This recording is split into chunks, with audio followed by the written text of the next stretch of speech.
지금부터 여러분께서는 사랑침례교회 정동수 목사님께서 강의하신 사사기 맥잡기 강해를 들으시겠습니다. 강해 노트 자료를 원하시는 분들은 영상 하단의 더 보기 링크에서 다운받기 바랍니다. 예수 그리스도의 은혜와 화평이 충만히 넘치기를 원합니다. 오늘부터 사사기 맥잡기를 시작하도록 하겠습니다. 지금까지 맥잡기를 몇 번 했나 살펴보니까 48번 했어요. 그래서 요한계시록 신약에서는 맥잡기 했고, 그 다음에 창세기, 출애굽기, 레위기, 민수기, 신명기, 여호수아 이렇게 이제 해서 총 7책에 대해서 48번에 걸쳐 맥잡기를 했습니다. 그래서 오늘부터는 여호수아기 이후에 나오는 사사기 맥잡기를 하도록 하겠습니다. 역시 마찬가지로 한 6번 정도에 걸쳐서 사사기를 이제 전체적으로 살펴보려고 하는데, 사사기는 아까 제가 시작할 때 말씀드린 것처럼 안에 내용이 상당히 그 다루는 주제가 상당히 방대해요. 여호수아기처럼 어떻게 가나안 땅을 딱 정복하고 그 다음에 상속재산 분배하고 여호수아가 죽고 뭐 이러한 단순한 그런 내용을 이렇게 담고 있질 않고, 그 시대의 어떤 시대상의 여러 가지 모습을 보여주고 있어요. 그것이 지금 우리가 살고 있는 시대상하고 거의 비슷해요. 그래서 어쩌면 사사기는 조금 더 자세하게 우리가 다루어야 될 그런 필요가 있습니다. 먼저 사사기 개요를 보도록 하겠습니다. 여러분 가지고 계신 그 성경, 큰 글자든 한영대역이든 아니면 뭐 스타디 바이블이든 보시면 이제 사사기 이렇게 돼 있고, 가서 보시면 영어로 젖쥐스 이렇게 돼 있습니다. 젖쥐 아시죠? 우리 옛날에 다 영어 이제 배울 때 판사가 젖쥐잖아요. 그렇죠? 그래서 이거는 재판관들에 대한 그런 이야기구나, 이렇게 이제 이해하시면 되겠고, 기록자는 정확하게 누구라고 알려진 게 없고, 이 이스라엘 사람들의 그 탈무드라고 하는 그런 기록에 따르면 아마 사무엘이 기록하지 않았느냐, 이렇게 이제 추측이 된다 그럽니다. 그럼 언제쯤에 이게 이제 기록이 됐냐? 기록 시기는 주전 한 1100년이니까 우리가 이제 구약 시대를 4000년으로 이제 해서 나누면, 그러면 첫 아담부터 아브라함까지 1000년, 노아까지 1000년, 노아부터 아브라함까지 1000년, 아브라함부터 이제 다윗까지 1000년, 그 다음에 예수님까지 1000년. 그러니까 다윗이 예수님 오시기 한 1000년 전쯤에 사람이거든요. 그보다 한 100년 전쯤 되는 그 시점에 기록이 되었다는 거예요. 근데 사건 전체는 약 300년에 걸친 그런 내용이에요. 이해하시겠죠?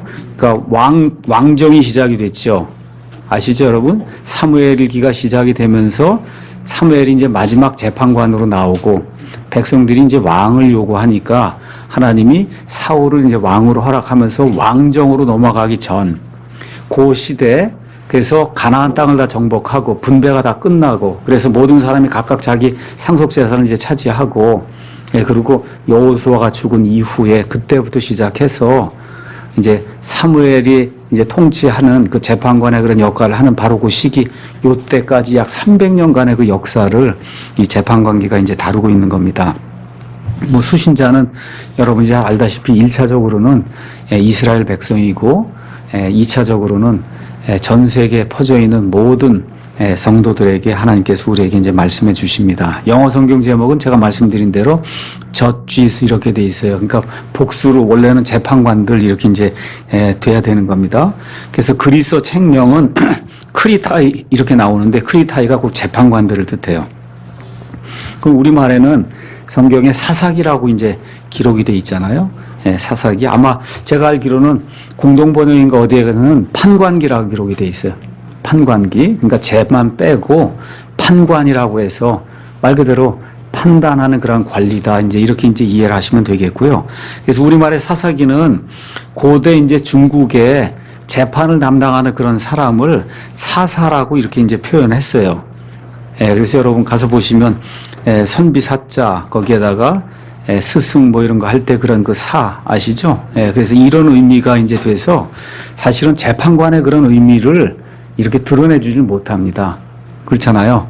재판하고 통치하고 하는 그런 사람인데, 마치 선비나 아니면 무슨 이렇게 스승이나 이런 의미로 이렇게 이제 사사가 지금까지 이제 사용이 되고 있습니다. 그러다 보니까 그 사사라고 한 그런 말을 가지고는 이 안에 있는 그 내용이 전체적으로 이해가 될 수 없는 그런 구조를 이제 가지고 있다. 자, 히브리 성경에서 보시면 사사기는 여호수아가 이제 죽는 일이 생기죠. 그 다음에 이제 왕정이 시작되는 그런 시기가 아까 말씀드린 대로 생기죠. 그 시대 사이에 이교도들이 이스라엘 백성을 압제하는 그런 일이 이제 생겼습니다.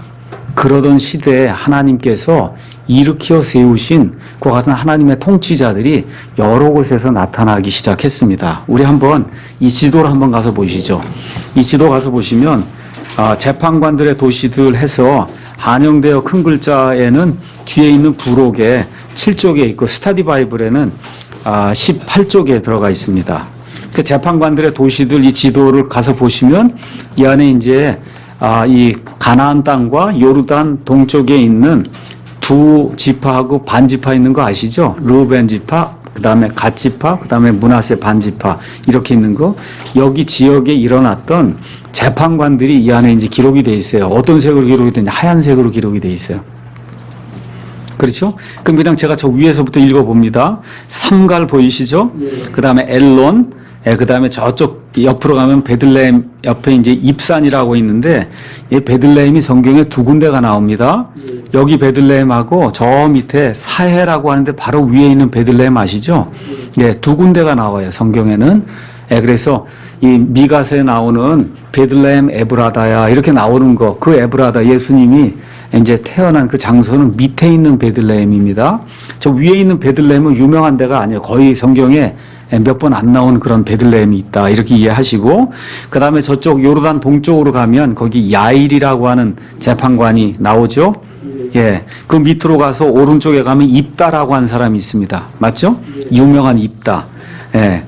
그 다음에 이제 왼쪽으로 가서 돌라가 있고, 그 다음에 압돈이 있고, 그 밑에 기드온이라는 사람이, 기드온, 오브라, 뭐 이런 게 이제 나오는데, 기드온 보시고, 그 다음에 에훗, 그 다음에 드보라, 그 다음에 이제 삼손, 그 다음에 이제 입산이라고 하는 사람이 나오는데 정확한 위치는 모르고요.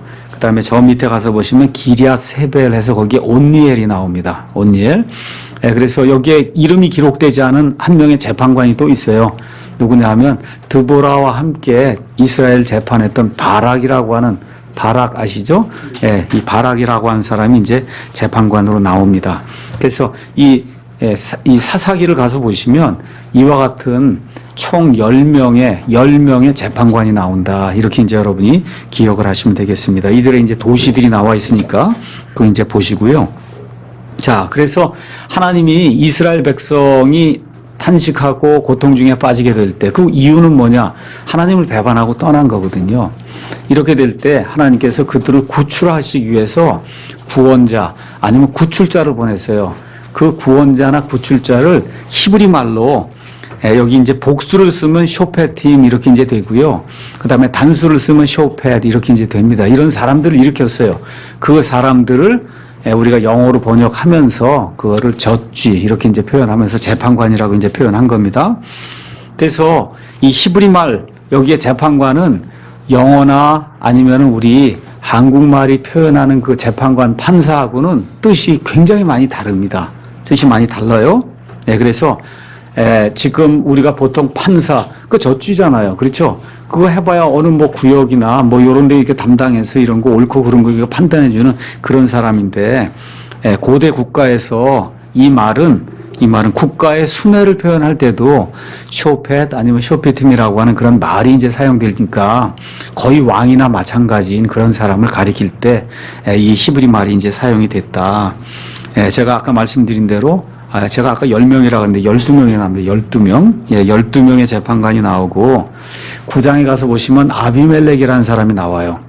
어떤 사람은 이 사람도 재판관이라고 얘기하고 어떤 사람 아니라 그럽니다. 그래서 아비멜렉을 빼면 12명이고 아비멜렉을 포함을 하면 그럼 13명인데 왜 아비멜렉을 넣냐 안 넣냐는 어떻게 결정이 되냐.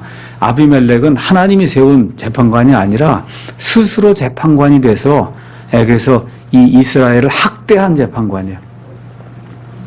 아시겠죠? 이스라엘을 학대를 했어요. 이스라엘을.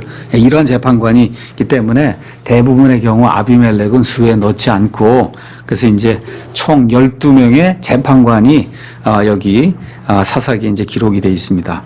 자, 그 다음에 이제 사무엘기 상에 가면은 2명의 재판관이 더 나와요.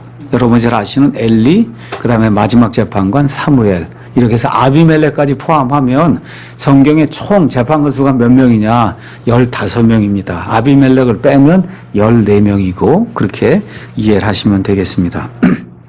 자, 그러면 사사기라고 하는 그런 책의 주제가 뭐냐? 주제는 하나님께서 추방하라고 명령하신 가나안 족속들을 이스라엘이 추방하지 않은 거예요. 자기들의 영토에서. 이런 일들로 인해 그들이 이들의 허리에 가시가 되고 등에 말 그대로 가시가 돼서 올무가 돼서 이스라엘이 이제 괴롭힐 때 이들이 이제 괴로운 가운데 하나님께 부르짖으면 또 하나님께서 또 긍휼을 베푸시고 하는 그런 일이 계속해서 300년 이상 진행되는 뭐라 그럴까 어떤 악순환이죠 이게. 그렇죠. 이런 악순환의 역사를 우리에게 이제 보여주면서 여기다 구원받은 사람들이 처음에 다 가나안 땅에 들어갔고 그들의 자손들이 이제 생겨났는데 아까 우리가 이제 2장 읽을 때 보시면 알겠지만 여호수아와 함께 살던 그 장로들 이 사람들이 다스리던 때까지만 사람들이 주님을 알았다는 거예요. 그 이후에 태어난 사람들은 가나안 땅에 살면서도 내가 왜 가나안 땅에 사는지 몰랐다는 거예요. 여호와 하나님이 누구신 줄 모르고 가나안 사람들이 섬기던 바알과 아스타롯을 섬겼다고 하는 무서운 내용이 그 안에 들어있어요. 다시 말씀드려 저와 여러분이 지금 킹제임스 성경을 사용하고 어떻게 하든지 바른 교회를 해야 되겠다고 지금 교회를 이렇게 하고 있는데 저와 여러분이 아이들을 제대로 키우지 않고 한 세대 두 세대가 지나가면 우리 가운데서도 이러한 아이들이 수두룩하게 나오면서 교회가 그냥 완전히 몰락이 된다는 겁니다. 여러분 계시록에 있는 7교회 한번 보세요. 에베소 교회, 두아데라 교회, 버가모 교회, 심지어 필라델피아 교회 모든 교회들 보세요. 그 지역 교회들 원래 소아시아 지금의 터키에 존재하던 그런 교회들이에요. 지금 뭐만 남았어요? 폐허만 남았잖아요. 더더욱 그 땅이 어느 땅이냐? 사도 바울을 배출한 땅이에요. 소아시아가 터키가 사도 바울을 배출한 땅이에요. 그 지금 어떤 상태예요? 예수 그리스도 자체를 전달할 수 없는 그런 땅이 되고 말았잖아요. 그래서 이런 것들을 저와 여러분이 기억을 하면서 우리 자신이 믿는 것도 참 중요한데 정말 자녀들 교육을 잘 시켜야 된다. 이거를 아주 명심해야 됩니다. 아이들에게 미래가 없고 아이들에게 소망이 없으면 그 교회는 끝난 거예요. 우리 교회 같은 경우도 지금 열심히 일들 하고 교회 일들 맡아서 하시는 분들이 대개 50대 이상, 그래도 무언가 이렇게 세상적으로 경륜도 있고 이제 이런 분들이 지금 이렇게 하고 여기 금요 모임에 오신 분들 이렇게 보시면 거의가 지금 다 50대 이상 되시는 그런 분들이 지금 와서 지금 예배도 드리고 말씀도 이렇게 같이 낭독도 하고 그러면서 교회 일도 이렇게 진행하고 심지어 교회 건물 짓고 이런 모든 일도 다 이분들이 지금 이끌고 나가고 있는 거예요. 근데 여기서 끝나면 안 된다는 거죠. 바로 그 밑에 있는 40대 후반, 40대 중반, 그렇죠? 40대 초반, 30대, 20대, 10대까지 이렇게 되면서 지금 15살, 20살 되는 이런 아이들 가운데서 좋은 목사가 나올 수 있는 그런 교회 환경을 만들어야 되는 거예요. 우리 교회를 위해서뿐만 아니라 한국에 있는 그리스도인들을 위해서 예수님이 재림하시는 걸 늦추시면 우리 아이들 가운데 15, 20, 25 이런 아이들 가운데 하나님의 말씀을 온전히 선포할 수 있는 그와 같은 아이들이 나와야 되는 거예요. 이게 없으면 그러면 여기 사사기에 나와 있는 그 내용이 그대로 우리 교회와 킹제임스 성경을 사용하는 모든 사람들에게 그냥 임할 수밖에 없습니다. 그래서 어떤 사람이 유명한 말을 했죠. 역사는 계속해서 반복되는데 사람들은 역사에서 아무것도 배우지 못한다. 여러분 여기 사사기 이제 우리가 맥잡기를 하시면 알겠지만 이 내용이 어려운 것도 아니고 누구나 읽으면 알 수 있는 그런 내용인데 불행하게도 사사기 이후에 지난 3000년 동안 유대인들의 역사 그 다음에 지금부터 한 2000년 동안 교회의 역사 이런 역사를 보면 똑같은 패턴으로 진행되는 거예요. 하나님이 살려주면 고맙다 그러고 그러면서 얼마 있다 금세 잊어버리고 또 가서 우상을 섬기든지 딴 일 하다가 또 고통당하면 살려주십시오. 또 하나님이 구출해 주시고 그냥 계속해서 반복이 되는 이러한 그런 삶을 이제 사는 거다. 그래서 히브리서 가서 보시면 사도 바울이 이렇게 이제 기록을 하고 있습니다. 히브리서 이런 사람들이 이제 표현하면서 히브리서 5장에 이렇게 기록이 돼 있어요. 5장 12절에 얼마나 답답하면 사도 바울이 히브리 사람들에게 다시 말씀드려 유대인들 가운데서 그리스도인이 된 그 사람들 성숙하지 못하는 그런 사람들 향해 이런 말을 기록했을까 한번 생각을 해보시면 좋겠어요. 시간으로 보건대 너희가 마땅히 가르친 자가 되었어야 할 터이나 하나님의 말씀들의 첫째 기초 원리들을 남에게 다시 가르침을 받아야 할 필요가 너희에게 있나니 너희가 단단한 음식이 아니라 젖을 필요로 하는 자가 되었도다. 정말 이런 평가가 나오면 그거 얼마나 뭐라 그럴까 사도 바울이 얼마나 답답하면 이렇게 표현했겠어요. 젖을 사용하는 자마다 갓난아이이므로 의의 말씀에 능숙하지 못하니라. 교회를 10년 다니고 20년 다녀도 성경 예를 들어 아모스를 찾아봅시다. 그러면 아모스가 어딘지 그걸 못 찾는 분들이 있단 말이에요. 그저 겨우 신약 성경 요한복음 정도 이렇게 찾고 이런 분들이 10년, 20년을 다녀도 그런 분들이 있으니 지금 사도 바울이 이런 이야기를 할 수밖에 없잖아요. 그렇지 않습니까? 예. 그러나 단단한 음식은 장성한 자들에게 속하나니 저와 여러분 오늘 저녁 이제 먹고 왔잖아요. 젖 먹고 온 사람 있으세요? 다 단단한 거 들고 오셨잖아요. 왜 그래? 다 장성했으니까. 그렇지 않습니까? 예, 그들은 그것을 사용하여 자기 감각들을 단련시킴으로 선악을 분별한다. 예, 하나님이 우리에게 주신 그러한 그 오감, 그 다음에 거기에다 양심까지 이런 것들을 이 하나님의 의의 말씀으로 이걸 잘 훈련을 시켜서 선악을 분별할 줄 안다는 거예요. 이런 사람이 되기를 하나님이 원하시는 겁니다. 그래서 우리가 이제 사사기 맥잡기를 통해서 그 시대상과 그 사람들의 그런 여러 가지 모습들을 이렇게 보면서 무엇이든지 전에 기록된 것은 우리의 배움을 위해 기록됐다. 이런 거 기억하면서 우리가 완벽한 사람은 아닙니다. 저 자신도 화도 내고 정말 어떨 때 해서는 안 될 그런 말도 하고 뭐 여러 가지 그런 악한 일들을 하며 살거든요. 그럼에도 불구하고 속중심이 계속해서 새로워지고 정말 날마다 새로워지면서 예수님의 그 성품에 조금 더 가까이 나가는 그런 사람이 되기를 아버지 하나님이 대단히 심히 원하신다. 이런 거 기억을 하면서 이렇게 맥잡기를 좀 따라오시면 좋을 것 같습니다. 자, 그러면 사사기를 기록한 목적은 뭐냐? 성도가 마땅히 누려야 할 복을 누리지 못할 때 그 이유가 무엇인지 우리에게 보여준다는 거예요. 자, 하나님이 이스라엘을 이집트 땅에서 빼냈습니다. 온갖 기적과 표적과 이런 것들을 다 통해서 이들을 빼내시고 40년 동안 광야 생활하는 동안에 매일같이 하나님이 하늘에서 만나를 주셨어요. 메추라기를 주셨습니다.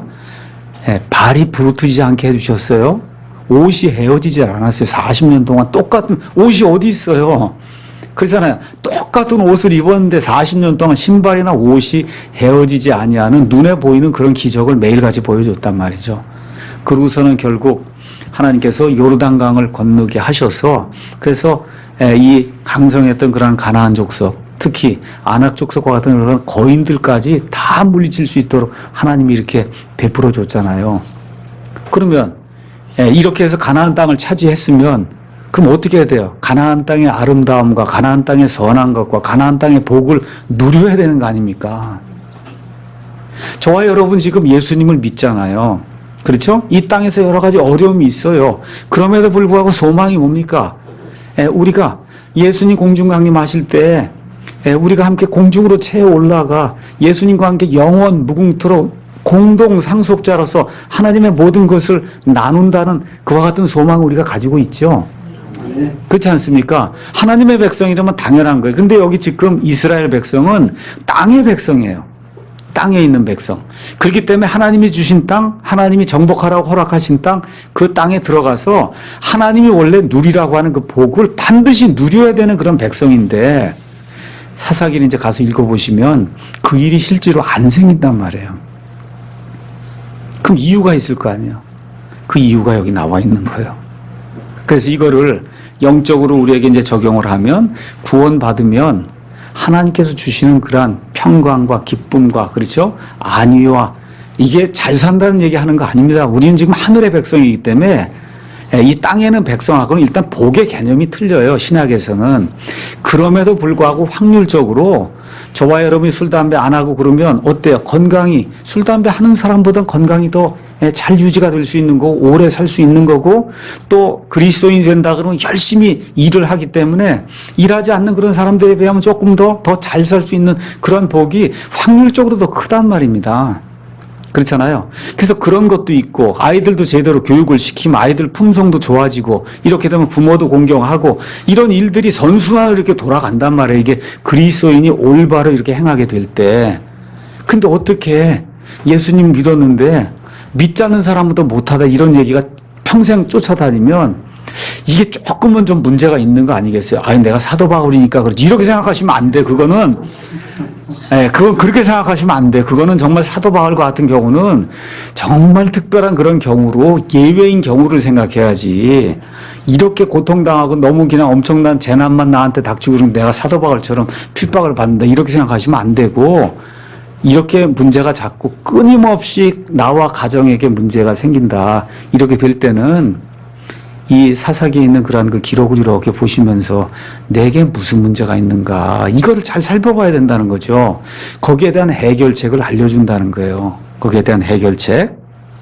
자, 그래서 그 상황을 어떻게 극복할 수 있는가 이걸 우리에게 알려주면서 하나님과 다시 교제를 나누어서 하나님과 좋은 이와 같은 그 상태로 들어가는 방법을 우리에게 알려주기 위해서 그래서 하나님께서 이제 사사기를 기록해 주셨습니다. 자, 여러분 보시면은 여호수아기에는 주제가 크게 세 가지로 나누어 있습니다. 드디어 모세가 40년간 이들을 인도해서 드디어 여기 이집트에서 쭉 끌고 올라가고 지금 여기 요르단강인데 여기까지 지금 데리고 왔단 말이죠, 모세가. 맞습니까? 네. 예. 그리고 이제 드디어 이 강을 건너는 거예요. 그러니까 여호수아기에 이 특징 세 가지를 얘기. 일단 강을 건너는 겁니다. 첫째, 강을 건너는 거야. 두 번째 어떻게 해요? 가나안 땅에 있는 모든 족속도 여기 있는 걸 다 어떻게 정복하는 거예요. 정복한 다음에 어떻게 하는 거예요? 상속유업으로 나눠주는 거잖아요. 그게 여호수아기의 모든 겁니다. 근데 문제는 여호수아가 여기 있는 그 지역의 대부분은 다 이게 차지해서 만들어줬지만 실제로 가서 그러니까 총론이 있고 우리가 강론이 있다 보통 그렇게 얘기하잖아요. 뭐 이야기할 때 지금 총론적으로는 여기를 다 차지했는데 강론으로 들어가서 일부 이런 지역을 가서 보면 여전히 가나안 족속들이 그대로 남아있는 상태란 말이죠. 예. 아직도 땅이 많이 남아있어요. 자, 그래서 이 땅이 남아있고 원수들이 지금 남아있는데 이걸 어떻게 처리하느냐에 따라 이스라엘 백성의 성공의 이 여부가 결정이 된다는 거예요. 자, 그래서 요르단을 건넌다는 것의 의미, 이것은 나에 대해 죽고, 그 다음에 이 세상 죄에 대해 죽고, 이렇게 되면서 하나님께로 분류가 된다는 그런 뜻이에요. 쉽게 말씀드려, 예수 그리스도의 이와 같은 그 침례로 말미암아 저와 여러분이 영적으로 예수님과 하나가 되는 그와 같은 일, 그게 요르단을 건너는 거로 이렇게 이제 구약 성경에 예표처럼 이렇게 표현이 되어 있는 겁니다. 자, 근데 문제가 뭐냐? 제가 아까도 말씀드렸듯이 요르단을 건넜단 말이에요. 어떻게 건넙니까? 믿음으로 건넌단 말이에요. 다시 말씀드려 믿음으로 내 행위와 상관없이 예수 그리스도의 그 구원의 복을 받았단 말이에요. 근데 너무 많은 사람들이 구원받은 이후에 너무나 쉽게 낙심하고 타락하고 배도하고 이런 가면서 어떻게 일이 시작이 되냐. 세상과 타협하고 죄와 타협하고 마귀와 타협하는 그런 일들을 행한다는 겁니다. 그 단계가 어떻게 되냐. 일단은 원수들을 용인하는 거예요. 여기 이 사사기 이제 보면 원수들을 용인하는 거예요. 하나님은 어떻게 내쫓으라고 얘기했죠. 근데 그걸 용인하는 겁니다. 용인. 그런 다음에 너희들 거기 가서 살아 그렇게 얘기하고는 이제부터 나한테 세금만 내면 돼 이렇게 얘기하는 거예요. 두 번째 단계가 그렇죠. 그 다음에 어떻게 해요? 우리하고 결혼하자 이렇게 되는 거예요. 그 다음에 마지막으로는 그들에게 잡아먹히는 거예요. 이게 사사기에 나와 있는 내용이에요. 그래서 이런 일들이 성도들에게 잡아먹힌다 그래서 무슨 구원을 잃고 지금 그런 얘기 하려고 하는 게 아닙니다. 이와 같은 악한 사이클로 가면 안 된다는 거죠. 이게. 자, 그러면 이러할 때 하나님이 누구를 보내주냐? 재판관들을 보내주신다는 거예요. 그것이 바로 어느 면에서 이제 예수 그리스도의 예표가 되기도 하고, 또한 하나님께서 교회를 위해서 예수님 승천하실 때 교회에 선물을 줬다 그랬어요. 그렇죠? 어떤 선물? 목사와 교사, 그 다음에 복음 전도자라고 하는 그런 선물을 주셨다 그랬잖아요. 그 사람들이 하는 일이 뭐예요? 구출하는 거예요. 그래서 설교도 하고 강해도 하고 가르치기도 하고 책망하기도 하고 권면하기도 하고, 또 여기 집사 형제 교회 리더들도 있고 해서 어떻게 끌고 나가면서 재판관들의 역할을 해야 된다는 거죠. 교회가 그렇게 돼야만 건강한 교회로 하나님의 일을 지속적으로 이제 감당할 수 있다. 자, 그러면 여러 민족들을 하나님이 아직도 남겨주신 몇 가지 이유가 여기 재판관계에 기록이 되어 있습니다. 2장 3절 거기 가서 보시면 이렇게 이제 기록이 되어 있어요. 이스라엘 백성이 불순종할 때 이들을 남겨두어야 이들이 가시가 되고 올무가 돼서 이스라엘을 형벌하는 이와 같은 도구가 될 수 있다는 겁니다. 첫째. 그 다음에 2장 22절 3장 4절 정말 하나님을 사랑하는지 아니하는지 이들을 남겨두어야 그래야 입증해 볼 수 있다는 거예요. 여러분 이해하시겠죠? 모든 환경이 너무 좋아요. 아무것도. 그러면 입증할 수 있는 방법이 없는 거예요. 정말 이 사람들이 마음으로부터 하나님을 사랑하는 건지 알 수가 없잖아요. 시험이 없으니까. 입증하는 거다. 세 번째 3장 2절 가서 보면 이스라엘이 앞으로 이제 전쟁할 수 있는 그런 민족이 되려면은 그럼 이들과 전쟁하는 법을 배워야 되잖아요. 지금 미국이 온 세상에 군대를 파견하고 틈만 있으면 전쟁을 벌인 이유가 뭡니까? 조그만 데라도 자기들이 개발한 그런 모든 무기 가서 사용을 해봐야 안전성과 모든 게 확보가 되잖아요. 근데 그냥 할 수가 없으니까 어떻게 해요? 전쟁이 일어나는 데다 정당한 명분을 가지고 가서 그런 모든 걸 사용을 해보잖아요. 그렇게 되면서 모든 것이 강력해지지 않습니까? 그러니까 지금 여기 하나님도 마찬가지예요. 앞으로 계속해서 일어난 다음 세대가 있는데 전쟁을 모르는 세대로 이렇게 내버려두면 그냥 그대로 잡혀먹히니까, 그래서 이들하고 계속해서 전쟁하는 그런 연습을 하라고 하나님 남겨두시고, 그 다음에 신명기 가서 보시면 거기 들짐승들이 상당히 많이 남아있다 그렇게 이야기를 해요. 그래서 땅이 그대로 이들과 전쟁도 하고 또 그러면서 이 사람들이 살고 있어야만, 그래야 땅이 야생동물의 땅이 안 된다는 거죠. 그래 이러한 목적으로 하나님이 이교도들을 남겨두셨다. 성경이 이제 그렇게 이야기하고 있습니다. 자, 아까 말씀드린 대로 모세가 죽은 이후에 나오는 책이 여호수아기예요. 여호수아가 죽은 다음에 나오는 책이 사사기입니다. 사사기. 다시 말해 사사기는 여호수아와 함께 살던 그 당시 장로들이 이제 죽은 이후에, 그 이후에 이스라엘의 역사가 무엇이냐, 이걸 우리에게 이제 보여주는 책입니다. 제가 거기 밑줄을 쳤지요. 뭐라고 썼냐면 승리 이후에 패배와 불명예를 기록을 했다. 그래서 가서 보시면 여기 사사기 몇 장으로 되어 있느냐, 여러분 거기 가서 보시면 21장으로 되어 있는데요. 21장 618절로 구절이 되어 있습니다. 근데 이따 보시면 알겠지만 1장 18절인가 이후부터는 거기까지만 이기는 거예요. 아시겠죠? 그거 넘어가서부터 끝까지는 완전히 다 패망하고 불명예스럽게 퇴진하고 심판받고 우상숭배하고 하는 그런 걸로 그냥 처음부터 끝까지 기록이 되어 있습니다. 사사기에는 재판관들의 생애, 활동, 직무 이런 게 이제 기록이 되어 있습니다. 자, 이 시대는 신정 정치가 이루어지는 시대예요. 그러니까 지금의 민주주의 이런 국가의 어떤 그런 개념을 가지고 이걸 이해하면 그러면 절대 이 책을 이해할 수가 없습니다. 이해하시겠죠? 그러니까 예수님 모시기 1500년 전쯤에 모세가 신정국가를 시작을 했어요. 그 신정국가는 이 국가 체제로만 이야기하면 지금 여러분 이란이나 사우디아라비아 가면 다른 종교 허용이 됩니까? 안 됩니까? 그래서 그게 신정국가예요, 지금. 이슬람의 알라 신정국가거든요. 그런 형태의 국가가 예수님 모시기 1500년 전에 이스라엘에서 시작이 돼서 이 여호와 하나님만 섬기는 이와 같은 국가가 이제 될 이런 상태에서 이스라엘을 다스리는 그런 재판관들의 이야기가 이제 이 안에 나옵니다. 그럼 재판관들이 언제 나오냐? 이스라엘이 원수들로부터 압제를 당해서 고난당할 때, 그렇죠?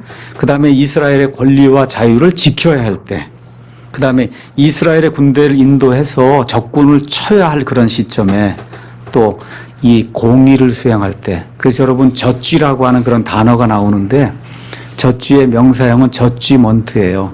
젖쥐먼트. 그건 재판입니다. 우리말로 재판이거든요. 근데 히브리 말로 젖쥐먼트. 이거는 영어 옥스퍼드 사전에 가서 보시면 여기 성경의 용례 이렇게 나와서 뭐로 되어 있냐? 판단의 공의 그렇게 되어 있어요.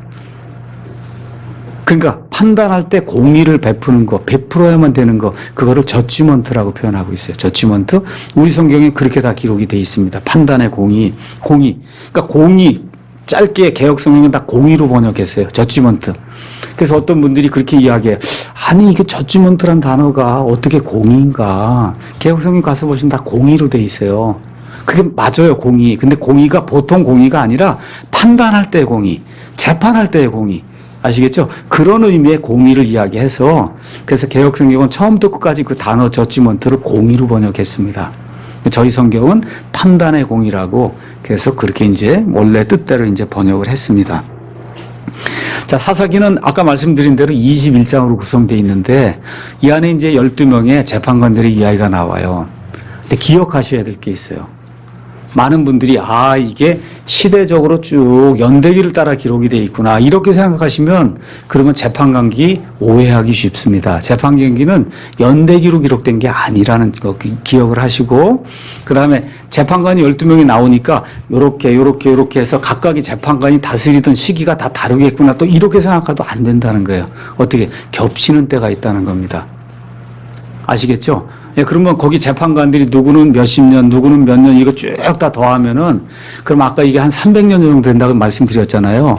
근데 겹치는 기간이 있기 때문에 그걸 다 더하면 400년 정도가 돼요. 이해하시겠죠? 그러니까 그거를 그냥 순서적으로 쭉 해갖고 모두 다 더하면 그게 재판관들의 시대가 되는 이렇게 생각하시면 안 된다는 거예요. 그래서 그렇게 겹치는 그런 부분도 있다. 이런 것들을 여러분이 이제 이해를 하시면 좋을 것 같습니다. 그래서 이 책은 타협과 더불어 시작이 되며 무정부 상태로 끝난다. 재밌는 얘기죠?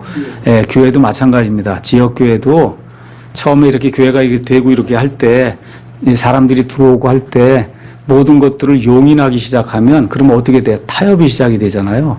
맨 끝은 교회가 무정부 상태가 되는 거예요. 그러면 끝나는 겁니다. 끝나는 거예요. 예, 그래서 제가 지역교회 시리즈도 오후에 하고 이렇게 하는 게 타협 안 된다는 거예요. 그렇게 되면 무정부 상태가 생겨요. 그럼 교회는 망하는 겁니다. 예, 그렇기 때문에 사람 수를 늘리는 게 중요한 게 아니라 보통 이제 사람들이 얘기하는 진성회원이라는 거 있잖아요.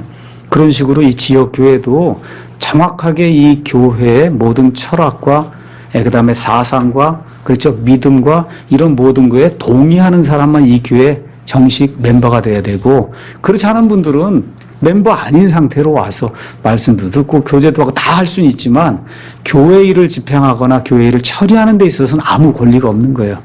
이런 상태로 교회를 만들어야 그래야 하나님의 교회가 조금 더 오래 유지가 될 수가 있습니다. 자, 그러면 재판관이 뭐냐 무슨 일을 했냐를 이왕 책의 이름이 재판관이니까 제가 여러분에게 이제 설명을 하겠습니다. 재판관은 여호수아 이후부터 사울 시대까지 이스라엘을 치리한 지도자, 우두머리 이런 사람을 재판관이라 불렀습니다. 그래서 일반적으로 법을 집행하던 사람들, 다시 말씀드려 지금의 판사들과는 다른 개념이라고 말씀드렸습니다. 그럼 누가 재판관이 됐다 그러면 평생 재판관이냐? 그것도 아니에요. 어느 일정 기간 동안에 하나님이 이들을 구출하실 때에만 재판관 하던 사람도 있고 또 기도원 같은 사람은 죽을 때까지 그런 영예를 누린 그런 사람들이 삼손도 어때? 결국은 죽을 때까지 재판관의 영예를 누렸지만 눈이 다 빠지고 그렇죠? 블레셋 사람들을 거기에서 기둥에 이 지붕이 무너져 내리면서 그냥 완전히 집에 깔려 죽는 그런 불명예를 당하잖아요. 그러니까 영예롭게 죽는 사람도 있고 또 불명예스럽게 죽는 사람도 있고 전 생애 동안 재판관한 사람도 있고 그 다음에 생의 일부분만 재판하는 사람도 있고 또 이스라엘이 이렇게 있으면 이스라엘의 일부만 다스리는 사람도 있고 이스라엘 지역의 거의 왕처럼 거의 대부분을 다 이런 여러 종류의 사람들이 재판관으로 나온다. 여러분이 그렇게 이제 기록을 하시면 됩니다. 그래서 이 지위를 또 물려받느냐 기도원이 재판관이면 아들이 그건 왕이잖아요. 그런 사례는 없습니다. 이해하시겠죠? 그런 사례는 없어요. 그러니까 그게 왕과 다른 겁니다. 예, 지위가 다음 세대로 넘겨지지 않는다. 예, 재판관이 없을 때, 이런 때는 무정부 상태로도 나라가 유지되기도 했어요. 예, 그래서 이러한 다양한 그런 그 모습들이 이 안에 기록이 돼 있다는 거, 이런 걸 이제 보시면 되겠고요. 예, 하나님이 보통 이제 정기적으로 재판관을 이제 임명했는데, 예, 어떤 때에는 백성들이 자기들을 구출해줄 그와 같은 인도자를 직접 구하기도 했습니다. 또한 이 압제가 이스라엘 전체 그 지역에서 이루어진 경우도 있고 일부 지역에서만 이루어진 그런 경우도 있습니다. 그래서 재판관의 권위는 왕의 권위만큼 그렇게 크진 않았지만 그래도 하나님께서 세우신 구출자니까 말 그대로 하나님의 권위와 하나님의 그와 같은 영예를 가지고 이스라엘 백성을 직접 치리하는 그와 같은 일을 했습니다. 그런데 이 사람들은 법은 만들지 못해요. 이미 하나님이 율법을 줬기 때문에 더 이상의 법을 만들거나 이런 거 못하고 백성에게 짐을 지우지 못했어요. 그냥 단지 하나님이 이미 주신 그 율법을 지키고 범죄자 처벌하고 우상숭배를 타파하는 그와 같은 제한적 의미의 왕과 같은 그런 일을 행한 사람들입니다. 영예나 보수를 받지 않았고 자기 힘으로 스스로를 지키고 나라를 구했습니다. 자, 재판관들이 이제 통치하던 그런 시절에 가나안 족속을 모두 죽이라는 하나님의 명령을 이 이스라엘 사람들이 지키지 않았습니다. 그래서 결국 이 이교도들로 말미암아 이들과 타협이 이루어지면서 우상 숭배가 들어오고 그다음에 어떻게 돼요? 결혼이 이루어진 다음엔 이스라엘 백성이 이들에게 삼켜지는 이와 같은 악한 일이 이제 생겼습니다. 그다음에 이제 여러분이 뒤에 가서 보시면 레위 사람 미가라고 한 사람의 그 사건이 나와요. 그다음에 또 베냐민 지파하고 이스라엘은 나머지 지파가 전쟁을 벌여서 거의 베냐민 지파가 거의 다 멸절이 되는 그런 악한 일도 이제 생깁니다. 이런 일이 왜 생기느냐? 우상 숭배를 하게 될 때 이스라엘의 12지파 중에 하나가 없어지든지 아니면 그냥 온 나라가 그냥 완전히 멸절될 이와 같은 위기에 빠질 수도 있다. 이런 것도 이제 보여줍니다. 그래서 여기 보시면 여러 지역의 여러 사람들을 동원해서 하나님이 이들을 단련시키기도 하고 책망을 했어요. 저기 강 너머 저쪽에 메소포타미아에 있는 사람들도 데려오기도 하고 그다음에 여기 오른쪽 여기 가서 보시면 이쪽에 암몬도 있고 모압도 있고 이쪽에 가면 블레셋이 있고 그렇죠? 예. 그런 여러 지역에 있는 다양한 그런 그 이교도들을 사용해서 그래서 하나님께서 이스라엘 백성을 징계하고 치리하고 다스리는 그런 내용이 나옵니다. 아까 말씀드린 대로 성경에는 총 15명의 재판관이 있습니다. 처음 나온 재판관은 누구냐? 여호수아 이후에 약 20년 지났을 때 이 여호수아 이후에 갈렙의 사위가 되는 온니엘이라고 하는 재판관이 나왔고 온니엘이 처음 재판관으로 이제 나오고 그 다음에 사울이 이제 왕이 되었을 때 마지막으로 사무엘이 마지막 재판관으로 성경이 이제 기록이 되어 있습니다. 자, 핵심장은 2장이에요. 우리가 오늘 강의 시작하기 전에 1장과 2장을 읽었고 제가 2장 읽을 때 말씀드렸죠. 2장에 나와 있는 그 말씀 다시 말씀드려 2장 15절, 16절, 17절 이런 내용이 사사기의 핵심 내용이다. 이렇게 이제 말씀을 드렸습니다. 사사기의 가장 유명한 절, 여러분 잘 아시죠? 그때에는 이스라엘의 왕이 없었으므로 사람마다 자기 눈에 옳은 것을 행하였더라. 이게 참, 뭐라 그럴까, 무서운 말이에요. 무정부 상태가 됐다는 거예요. 무정부 상태가. 핵심 단어는 건져내다, 구출하다. 그 다음 핵심 구는 쫓아내지 아니하였더라. 우리 한번 가서, 사사기 1장 27절 가서 보세요. 므낫세도 쭉 되면서 뭐라고 써 있어요? 그것의 고을들의 거주민들을 쫓아내지 아니하매. 개역성경은 뭘로 되어 있습니까? 쫓아내지 못하매. 그렇잖아요. 그 다음에 29절에도 에브라임도 가나안 족속을 쫓아내지 아니하매. 여러분 아니한 거하고 못한 건 완전히 다른 겁니다. 못한 거는 능력이 없어서 쫓아내지 못하는 그건 능력이 없는 그거 하나님이 능력이 없어서 못하는 거를 책망하면 그거는 하나님이 공정하지 않은 거예요. 그래서 우리가 옛날에 한 4년, 5년 전쯤에 우리 김은수 형제님이 그 당시에 이제 목사가 되기 전에 저쪽 파주인가 어디에 사시면서 kit바이블에 이제 막 글을 쓰기 시작할 때 처음 올렸던 글이 이 글이에요. 그 글들 중에 하나가, 글들 중에 하나가 이거예요. 쫓아내지 아니하였는가, 쫓아내지 못하였는가. 그러니까 개혁성경을 읽다가 너무 이상했다는 거예요. 아니, 여기 쫓아내지 못하였다, 쫓아내지 못하였다, 못하였는데 왜 하나님이 이들을 심판하실까? 능력이 없는데 어떻게 쫓아내요? 안 되잖아요. 그렇지 않습니까? 근데 킹제임 성경 가서 보니까 쫓아내지 못한 게 아니고 어떻게 돼 있어요? 쫓아내지 아니한 거예요. 이건 하늘과 땅 차이잖아요. 할 수 있는데도 안 했다는 거예요. 킹제임 성경은. 이해하시겠죠? 예. 그래서 여기 나와 있는 이런 단어들 여기 쫓아내지 아니했다는 게 아까 세 보니까 7번인가 중에 개혁 성경은 6번을 못했다고 했다는 거죠. 이게 이렇게 이제 해놓으면 성경이 완전히 달라지니까 이걸 읽고도 이게 도대체 무슨 이유인지 알 수가 없는 그런 일이 생긴다는 겁니다. 예. 자, 이런 것도 이제 기억을 하시고, 영적인 교훈은 우리의 경계를 주의해서 잘 살펴봐야 된다. 이게 이제 영적인 교훈입니다. 자, 사사기는 아까 말씀드린 대로 21장으로 구성이 되어 있어요. 그래서 그 21장을 제가 위얼스비 목사님이 써놓은 그 아웃라인을 이렇게 보고 이렇게 정리를 했습니다. 정리. 예. 처음에 이거 세 부분으로 나누면 첫째는 무관심. 그게 1장하고 2장이에요. 무관심. 하나님께 대한 관심이 없어요. 왜 이 땅에 사는지, 그렇죠? 하나님이 누구신지, 그렇죠? 믿음이 뭔지, 이거에 대한 관심이 없는 그게 1장, 2장에 이제 표현이 되어 있고, 3장에서 16장은 그 결과 배도하게 되면서 엄청난 시련을 겪는 내용이 여기 둘째 단락에 기록이 되어 있고, 그 다음에 마지막으로 이 일이 계속해서 심화되고 악화되다 보니까 17장에서 21장에는 무정부 상태가 되는 거예요. 여러분, 이거 무정부 상태가 된다고 하는 거 한번 생각을 해보면 무서운 일입니다. 무서운 일이에요. 요새 일본, 그 다음에 에콰도르, 여기에 지금 지진이 크게 일어났잖아요. 얼마나 안타까운지 알 수가 없어요. 특히 일본 같은 경우는 바로 옆에 있고 바로 우리 형제처럼 이렇게 느껴진 그런 사람들 고통당하잖아요. 에콰도르는 이제 멀리 떨어져 있으니까 더 많이 죽고 지진 피해가 더 심해도 우리에게 피부로 이렇게 와닿지는 않습니다. 그 두 나라의 차이가 어떠세요? 가서 이렇게 뉴스나 이런 거 들어보시면 일본 사람들은 침착하게, 그렇죠? 정부의 수상과 모든 사람들이 개입을 해서 말 그대로 지진이 언제 일어났냐 하는 것처럼 그렇게 정상 상태로 유지가 되고 있는데, 에콰도르 지금 사태 보면 어때요? 무정부 상태잖아요. 지진이 일어나는데 거기 집에 들어가서 물건 약탈하고 그냥 그 일을 지금 하고 있잖아요. 그게 무정부 상태인 거예요.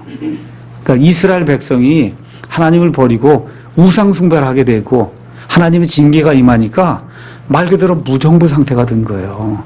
이러면 큰일 나는 겁니다. 국가가 가장 중요하게 여겨야 될 게 질서예요. 질서가 없으면 안 돼요. 교회도 마찬가지입니다.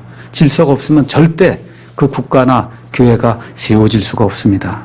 자, 이렇게 되면서 무관심은 1장에서 2장, 거기 1장 1절에서부터 26절까지는 승리하는 내용이 기록이 되어 있어요. 사실은 18절까지라고 이제 보셔도 되는데, 그 이후부터는 계속되는 패배예요. 패배. 이렇게 하다가 하나님이 책망하라서 2장에 니들 도대체 왜 그러냐. 그렇죠? 책망해요.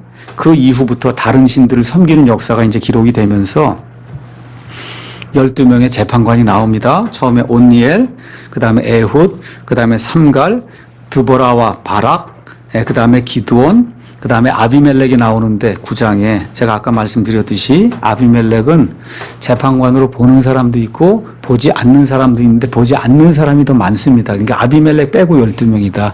이렇게 기억하시면 되고, 야일, 그 다음에 입다, 입산, 엘론, 그 다음에 성경 사사기의 맨 마지막에 기록된 이 재판관은 삼손, 이렇게 이제 기록이 되어 있어요.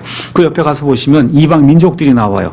메소포타미아, 모압, 가나안 족속, 미디안 족속, 세겜 사람, 암몬, 블레셋.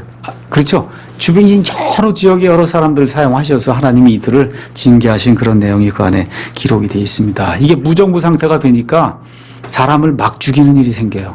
그게 이제 미가 사건이 이제 나오게 되고, 이런 가운데 간음을 하는 그런 일이 생겨갖고 어떤 여인이 죽게 되니까 그 여인이 죽은 거를 그 남편 되는 사람이 그 여인을 실어다가 사지를 다 잘라갖고 그래서 이스라엘 온 지파에 다 보냅니다. 베냐민 사람들이 이런 악한 일을 했다.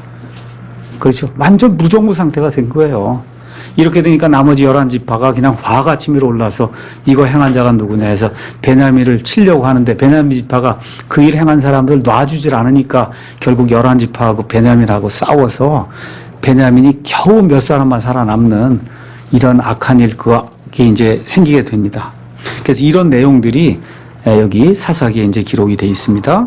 그런 거 여러분 이제 기억을 하시면서 사사기 맥작기 1장 오늘 1장 간단하게 금방 끝내도록 하겠습니다. 1장은 이스라엘의 실패를 이제 우리에게 이제 보여주고 있어요. 1절에서 8절은 이제 여호수아가 죽은 뒤에 이스라엘 자손이 주께 여쭈어 이르되 우리를 위해 누가 먼저 올라가서 가나안 족속을 치고 그들과 싸우리이까. 그랬더니 하나님이 유다가 먼저 가라. 그렇게 이제 이야기하세요.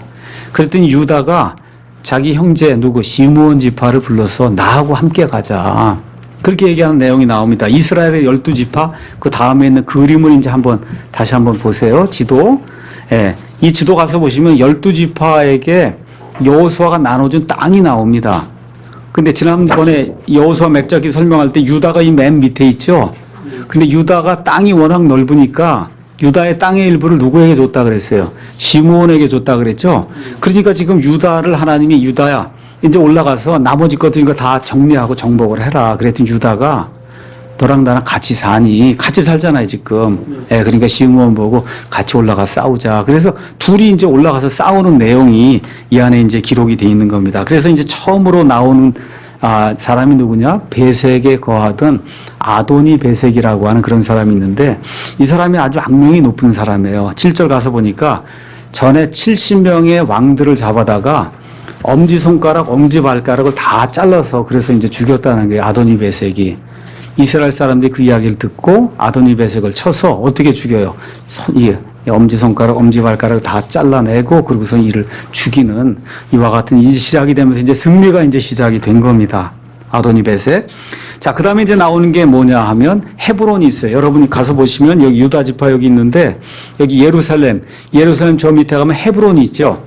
우리가 지난주 이 여호수아 맥작기 지지난주에 하면서 헤브론을 누가 달라 그래서 그 땅을 여호수아가 그 사람에게 줬습니까? 갈렙이 달라고 해서 그래서 신실하게 주님을 따랐기 때문에 모세가 약속한 그대로 여호수아가 헤브론을 갈렙에게 주었다. 그렇죠? 그래서 그 갈렙이 그 갈렙과 함께 그의 후손들이 들어가서 이 헤브론을 점령하는 그런 내용이 그 안에 이제 기록이 돼 있어요. 그 이후에 드빌이라고 하는 도시가 나오는데 드빌은 아마 여기도 아마 기록이 돼 있을 겁니다. 여기는 안 나와 있고요. 여기 재판관들의 도시들 여기 끝에 가면 기랴세벨이라고 해서 헤브론 옆에 기랴세벨 이게 원래 이름은 드빌인데 원래 이름은 기랴세벨인데 그 이름을 바꿔서 드빌이라고 했고 이걸 누가 정복을 했느냐 하면 온니엘이라는 사람이 정복을 해서 그래서 갈렙의 딸 악사를 자기 아내로 취하는 그런 내용이 있고 그다음에 악사가 시집가면서 아버지한테 우물을 달라고 하는 그런 내용이 여기도 기록이 돼 있고 어디도 기록이 돼 있어요. 여호수아기에도 기록이 돼 똑같은 내용이 그 안에 이제 기록이 돼 있다. 이렇게 이제 기억하시면 되고요. 그 이후에 16절 17절, 18절 쭉 가서 보시면 16절 스밧이라는데 스밧이 이제 나옵니다. 17절에 스밧. 그 다음에 18절에 가자, 아스글론, 에그론. 여러분 아시죠? 여기 가자, 여기 있는 지역. 제가 말씀드렸죠? 에티오피아 내시를 만났던데 빌립이 요 지역도 이제 점령을 다 하고, 이런 가운데 이제 유다 지판 이제 이걸 다 끝이 나고요. 그 다음에 21절에 가면 그러면 이제 베냐민, 유다 지파 바로 위에 베냐민 지파가 있어요. 한번 가서 보시면 유다 바로 위에 베냐민 지파가 있습니다. 이 베냐민 지파가 예루살렘에 거하던 여부수 사람들, 이들을 쫓아내지 못했어요? 안 했어요? 쫓아내지 않은 겁니다. 이렇게 되니까 여부수 족속이 예루살렘에 아직까지도 남아있다. 아직이면 사무엘이 살던 시대까지 남아있다. 그 얘기를 이해를 하시면 되는 겁니다. 자, 그 다음에 이제 22절 요셉의 집이 나오는데 요셉의 집은 요셉에게서는 두 지파가 나왔죠. 그렇죠? 강성한 게 둘째인 에브라임. 그 다음에 덜 강성한 게 므낫세. 그래서 여기 나와 있는 이 요셉의 집은 에브라임을 이야기하는 거예요. 그래서 여러분이 가셔서 이스라엘의 12지파의 그림을 보시는데 가서 베냐민 바로 위에 가서 보시면 에브라임 지파가 나와요. 근데 에브라임하고 베냐민 그 경계에 베델이 놓여 있죠. 딱 베델이 거기에 놓여 있습니다. 근데 여러분이 여호수아기를 가서 보시면 베냐민에게 상속 재산을 나눠줄 때 베델이 베냐민에게 떨어져요. 그러니까 원래 누구 땅이냐? 베델이란 땅은 누구 땅이에요? 원래가 베냐민 땅인데 정복은 누가 하냐? 에브라임이 가서 정복을 한단 말이에요. 에브라임 지파 사람들이 가서 정복하는 그런 내용이 나오면서 거기 가서 보니까 26절에 이 베델의 원래 이름은 루스다 이렇게 기록이 되어 있습니다. 루스. 그래서 이 이야기를 제가 여러분에게 잠시 설명하고 그리고 마치도록 하겠습니다. 여러분 베델은 어디에 나오는 도시예요? 여러분 베델. 내 주를 가까이 하려 하면 맨날 할 때 찬송하는 거 그거 누구 이야기입니까 그게? 야곱이 자기 형 에서를 피해서 어머니의 고향 바단 아람 시리아로 이제 가는 가운데 어디에서 잠을 잤어요? 베델에서 잠을 잤잖아요. 그렇죠? 그 베델의 원래 이름이 루스다 이렇게 돼 있어서 이미 창세기에 나오던 그 도시가 그게 똑같은 그 베델입니다. 성경 가서 보시면 베델이 많이 나와요. 그렇기 때문에 제가 오늘 베델을 잠시 여러분에게 소개를 하는데 이 소개는 스터디 바이블에 있는 걸로 소개를 하겠습니다. 사실 저는 이제 한영대학을 이제 보는데 대부분의 한국 사람들에게는 스터디 바이블이 가장 좋은 성경입니다. 스터디 바이블. 이 스터디 바이블은 이렇게 펴서 보시면 이 가운데 이렇게 관주가 다 들어있어요. 우리나라 성경에는 관주 있는 성경 거의 없습니다. 미국 사람들의 성경을 가서 보시면 다 관주가 들어있어요. 그게 무슨 얘기냐? 그만큼 공부를 하게 돼 있다는 거예요. 이게 성경을 읽으면 요 구절은 어느 구절하고 같은 맥락에서 나왔고 이렇게 해주 그게 관주, 영어로 레퍼런스로 돼 있거든요. 그래서 이렇게 센터, 가운데 칼럼에 이렇게 해서 이런 걸 다 이렇게 기록을 제가 지난번에 미국 성경 10종류가 보여드렸잖아요. 그 성경을 다 봐서면 다 이렇게 센터에 이렇게 칼럼에 이렇게 있으면서 이 안에 성경을 스스로 공부할 수 있도록 이 구절은 뭐하고 연관이 돼 있고 이 구절은 어디하고 똑같고 어디에 처음 이런 게 연관이 쭉 돼 이게 관주예요. 그러니까 스터디 바이블은 이게 들어있고 그 다음에 스터디 바이블은 끝에 가서 보시면 맨 뒤에 약 400쪽의 스터디 바이블 부록이 있는데 이거는 사전이 안에 들어있습니다. 사전은 이거는 주석을 담은 게 아니에요. 그래서 오늘 그 사전 중에 하나 제가 베델을 읽어보겠습니다. 베델 항목을 가서 제가 읽습니다. 베델. 뭐라고 이제 기록이 되어 있냐. 베델은 뜻이 하나님의 집이다. 이렇게 기록이 되어 있습니다. 제가 읽어드릴게요. 아이 서쪽에 있는 도시다. 이렇게 되어 있고 이것은 에브라임과 베냐민 지파의 경계에 있었으며 이해하시겠죠? 야곱은 에서를 피해 도망가다가 여기서 꿈을 꾸고 루스라는 이름 대신 이곳을 베델이라 불렀다. 그게 창세기 몇 장에 나온다고요? 창세기 28장에 가서 보시면 도망가다가 꿈꾸고 한 그 내용이 그 안에 이제 기록이 되어 있습니다. 그러고 난 이후에 30년이 지나서 다시 베델로 올라가요. 자, 야곱이 이제 바단 아람에 갔어요. 거기 가서 아내들 넷을 얻고 그 다음에 12명의 아들 그 다음에 딸 하나 다 얻고 와서 나중에 그 딸이 그 세겜 사람들하고 나가서 이렇게 놀다가 거기서 강간당하는 그런 사건 이해하시죠? 이렇게 되니까 시므온과 레위가 가서 그 사람들 다 죽이는 그런 일 생각 안 하시죠? 그러니까 야곱이 황당하게 된 거예요. 다 죽게 생긴 거예요. 이렇게 될 때 뭐라 그래요? 베델에 나타났던 그 하나님께 우리가 올라가야 살겠다. 그렇죠? 우상을 다 버리고 그리고 우리가 올라가자 해서 그래서 처음에 하나님을 만난 이후에 30년 만에 다시 베델로 올라가는 일이 창세기 35장에 기록이 돼 있어요. 그 지금 여기 다 설명이 이제 돼 있는 거예요. 여호수아가 이것을 점령해서 베냐민 지파에게 주었으나 에브라임 사람들이 여기서 가나안 족속을 몰아냈다. 오늘 읽은 거 그 내용입니다. 그렇죠? 여기에 언약궤와 또 장막이 성막이 오랫동안 머무른 것으로 추정이 된다. 다른 구절 살펴보니까 베델이 나온단 말이에요. 또 사무엘이 여기서 순회 재판을 했던 그런 것으로 성경에 나와 있습니다. 베델. 그러니까 베델. 그 다음에 솔로몬 이후에는 나라가 두 쪽으로 쪼개지면서 그래서 남쪽의 유다는 솔로몬이 다스리고 북쪽에 나머지 12지파 중에 10지파는 누가 다스려요? 11지파는 누가 다스려요? 여로보암이 다스립니다. 그렇죠? 근데 여로보암이 다스리다 보니 이 사람들이 밑에 있는 예루살렘에 가서 하나님께 경배를 드리면 그럼 모든 사람 다 이쪽으로 가서 예루살렘 편에 붙을까봐 금송아지 2마리를 만들죠. 그래서 하나는 어디에? 베델에 두고, 베델이 맨 끝이에요. 바로 여기 붙어 있는 여기입니다. 여기에 두고 하나는 저 끝에 둬요. 그 도시 이름이 뭐예요? 단이에요. 단. 그래서 여러분이 여기 가서 12지파가 보시면 12지파의 맨 위에 있는 도시가 단이고, 그 다음에 여기 가서 보시면 베델이 있는데 이 베델이 바로 이스라엘이라고 하는 그 국가의 맨 밑에 있는 지방이에요. 그러니까 위에 있는 사람은 단에 가서 금송아지 섬기고, 요 밑에 있는 사람은 여기 가서 섬기고, 절대 예루살렘은 가지 마라. 그렇죠? 이렇게 했던 도시가 베델이에요. 베델. 그렇게 되다 보니까 우상숭배의 그러한 그 본 거지로 여기 베델이 나중에 이제 타락하는 그런 내용이 성경에 나옵니다. 그래서 여기 가서 보시면 그렇게 되면서 베델을 향해 하나님의 대언자들이 베델을 치려고 대언하는 그런 내용이 나오고, 결국 요시아 시대에 그와 같은 대언이 다 이루어져, 이런 내용이 이 안에 설명이 되어 있는 거예요. 이게 설명이 되어 있고, 이 뒤에 가서 보시면 지도 선도가 96쪽이 나와 있어요. 이것은 뭐 제가 자랑하거나 그러는 게 아니라 정말 이렇게 자세하게 지도니 선도니 이렇게 나와 있는 거 우리나라 성경에 없습니다. 없어요.